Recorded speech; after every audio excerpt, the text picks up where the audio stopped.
Para ito sa mahilig magsilos dyan. Ang silos, normal kung nakita mo may ginawa na masama. Kung wala kang nakita na masama na ginawa, ang tawag doon abnormal. Kaya bago magsilos dapat nasa lugar, kasi nakakaya sa'yo kung silos ka ng silos,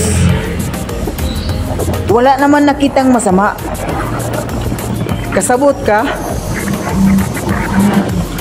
Mga tol, maraming salamat po sa love and support niyo po sa maliit kong bahay. Shout out sa inyong lahat dyan, or mapagpalang araw sa ating lahat. Sa hindi pa nakadikit dyan, dikit na. Sulit ang support ko sa inyo.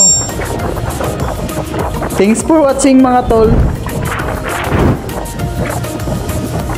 Tuloy lang tayo sa hamon ng buhay mga tol. At tayo papauwi mga tol galing po ng duty. Sa hirap ng ginawa mga tol, ay tinitiis natin para makakain araw-araw.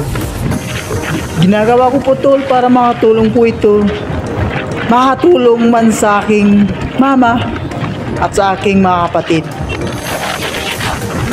At sana mga tol ay hindi kayong magsawang sumuporta sa aking mga ginagawa dito. Magdikita na tayo mga tol, huwag maghiyang magdikit. So mga tol, itong daan na to ay papunta sa amin. At malapit na po ako mga tol sa aming bahay.